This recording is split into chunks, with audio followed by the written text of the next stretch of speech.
Presenting the transcription feature, Superman.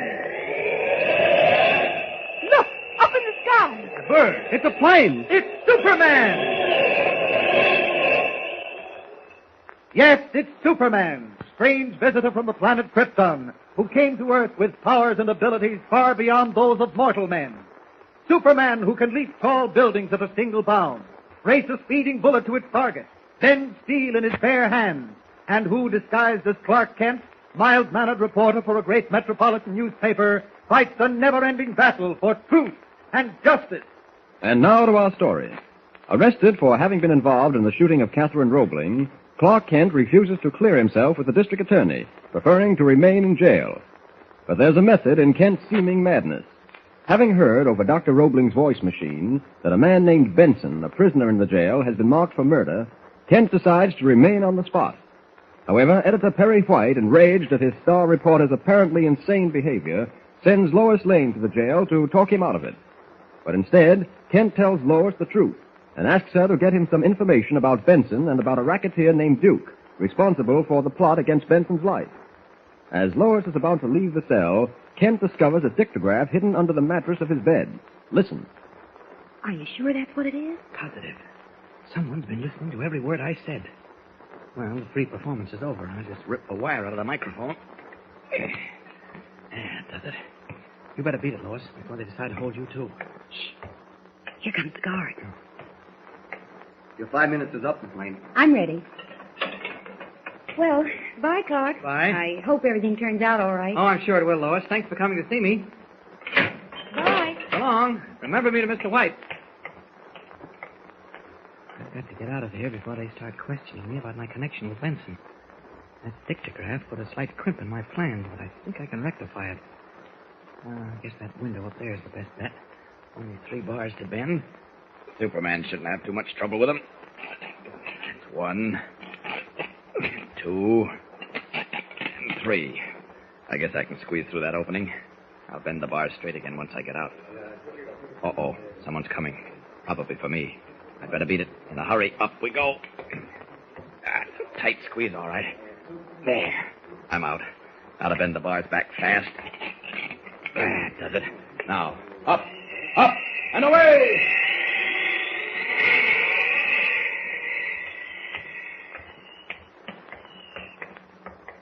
Here's the cell, Monahan. Why, it's empty. Empty? You're crazy. Well, look at it. Now, wait a minute. Something wrong here. I'll open up. Come out from under that bed. There's nobody under the bed. The cell's empty. He busted out. Ring the alarm bell. Hurry. Close all cell blocks. Prisoner escape. Close all cell blocks. Prisoner escape. Escape. Close all cell blocks.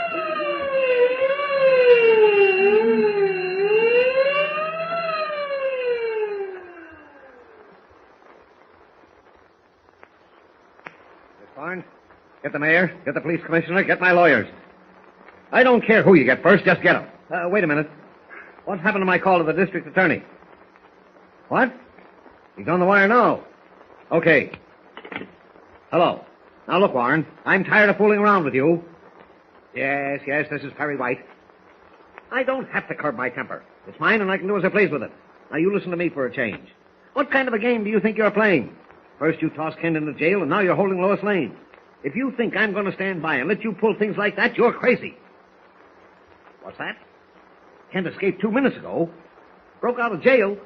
Well, Warren, that's the richest thing I ever heard. A newspaper reporter breaking out of your escape-proof jail. Hello. Kent. Goodbye, Warren. I'll deal with you later. Close that door, you hoodlum. What's all the excitement, Mr. White? I'm going crazy here, and you ask what's all the excitement. How did you get out of jail? I walked out. What do you mean you walked out? Okay, I broke out. Then Warren wasn't kidding. You did escape. Well, I suppose you could call it that, technically. Now, Kent, I can't stand much more of this. What in the name of flying fishes is all this about? Why are they holding Lois Lane incommunicado? And why won't they let anyone talk to her? Oh, I was afraid of that. And you were afraid of what? Am I an office boy around here? Am I supposed to find out things when they appear in the paper, or what were you afraid of? Why are they holding Lois? Why did you refuse to tell the district attorney your connection with the Roebling case? Well, it's a long story, Mr. White. I don't care if it takes 10 years to tell. Out with it. Yes? I have the mayor for you, Mr. White. I don't want the mayor. But you said... I don't care what I said. All right, Kent. Start talking. I don't know whether I should, Mr. White. If you recall, you fired me just before you left the district attorney's office this morning. Don't be a fool, Kent. Well, after all, if I'm not in your employ, why should You I... are in my employ. I'll give you a raise. I'll make you editor-in-chief. I'll do anything. But for the love of pink elephants, tell me what this is all about. Okay. I'll make it as brief as possible. You remember when you left Dr. Roebling's house, his voice machine was pretty well smashed up? Well, he repaired it during the night. And early this morning, we tested it. By a strange quirk of fate... As Clark Kent recounts the swiftly moving events of the past few hours, the two men about whom he is talking, Duke and Curly, are meeting in a small private office above the Swan Club. The thick steel door is locked and bolted, and the soundproof walls and ceiling impart a strange hush to their voices. Everything was all set. You toss a brick through the window of a store on State Street, let yourself get nabbed, and the next thing you know, you'll be in the cell right opposite Benson. It's as easy as all that. Yeah, but how do I get out once I pull the job? Don't worry about that. It's all right for you to tell me not to worry. Everything's set, didn't you hear me? Yeah, I know, but suppose something don't click. Suppose the works get jammed. They won't get jammed. Leave it to the big guy. I'd feel better if I knew who the big guy was, Duke. Much better. Nobody cares how you feel. You got a job and you do it, that's all. Yeah, I know, but... If you don't want to do it, we can find someone else. Oh, it ain't that, Duke. I'll do it, Of but... course, if we have to find someone else, I don't know how the big guy will feel about you. Chances are he'll figure you can't be trusted and kind of make plans to see that you don't spill anything. Oh, I never said nothing about not doing it, Duke. You know I didn't. Okay. Now, you got everything straight. Yeah. I toss a brick through the window of a store on State Street, get nabbed and show up in a cell opposite Benson. Then what? Then I give it to him, and I don't have to worry about getting out. Now you're talking, Curly. Hello? What? The same price thimbles was yesterday. Okay, Chief. Yeah? Yeah? No kidding. Yeah. Yeah, I got it. Right. Forget what I told you, Curly. You mean about busting the window and getting nabbed? Yeah, someone got wise, so we're switching plans. They're transferring Benson to the state prison at 9 o'clock tonight. Hey, that makes it tough, don't it? No, it makes it easy. You and Spud take the sedan, park somewhere near the jail, and when the car carrying Benson comes out, tail it. There's a nice open stretch of road on the Conway Turnpike, just before you cross the Red River Bridge. You know what to do. Oh, it's in the bag, Duke. This way, it's a cinch. 9 o'clock, huh? Yeah, get there early. Yeah, sure. Let Spud drive, and you handle the iron. Okay. That's all, Curly. Hey, Duke, before I scram, could I ask you something? What? Well, maybe it ain't none of my business, but every time you talk to the big guy, you say something sounds a little nutsy. Like just now, he must have asked you something, and you said the same price thimbles was yesterday. Don't make sense. Never mind whether it makes sense or not. Well, it don't mean nothing to me, but I was just wondering because a couple of days ago I heard you ask him what the price of wool was. You hear too much, Curly. Beat it. Yeah. Sure, I'm going. So long, Duke. So long.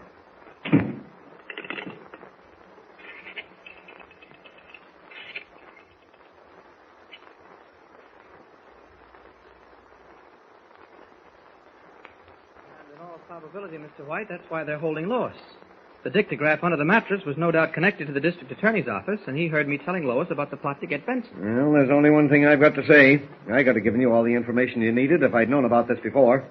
Benson was city treasurer. What? The district attorney's office nabbed him when an outside audit of his books revealed close to $1 million shortage. You mean he stole $1 million of the city's money? I don't know who stole it, but it's missing. Boy. As much as I dislike Warren, I must admit he hopped on it pretty fast. Now, this Bird Duke you've been talking about. I'm not sure, but the chances are it's Duke Renaud. Who's he? Well, he used to be a small-time gambler when he got into the building racket. Warren nabbed him, too, not so long ago. Yeah? He had a hand in the contract for the new courthouse, caught supplying inferior material, and fined $85,000. Well, this all confirms my thoughts. Evidently, Duke Reynard is still involved in the racket. Benson knows too much for Duke's health and the health of the man higher up. That's why they're after him. Yeah, I'll take it. Where am I talking? Who? Just a minute. For you, Kent. Oh, thanks. Hello. Oh, yes, Dr. Roebling. Yes? What? You did? Oh, yes. Hold on a second, will you? I'll get a pencil and paper. Okay. Yes. 9 o'clock. Conway Turnpike. Uh-huh. Yeah. What's the other name? Spud? Yeah, I got it. Mm-hmm. Oh, he did, eh? I see. Yes, well, thanks a lot, Dr. Roebling. Yeah. What? In jail? Oh, no. I talked myself out of it. Okay, goodbye. That was Dr. Roebling. He was fooling around with his voice machine and tuned in on another conversation between Duke and Curly. Benson is being transferred from the city jail to the state prison at 9 o'clock tonight. And 2 of Renard's men, Curly and Spud, have been assigned to get him. Well, I'd better call Warren. Get me the district attorney. No, wait a minute, Mr. White. Now, hold that call. Warren should know, Kent. I'd like to handle this in my own way, Mr. White. What do you mean? Let them transfer Benson and let Renard's killers try to get him. I'll be there to see that they don't succeed. Kent, are you crazy? No, but I think I can stop them. Who do you think you are? Superman?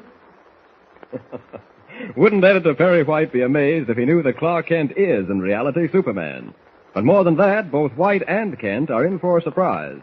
Whoever is behind the plot to get rid of Henry Benson is in a position to know everything. Something startling is going to happen when Benson is transferred from the city jail to the state prison, so be on hand to hear it. Listen in with Superman. Tune in again for the next thrilling episode with Superman.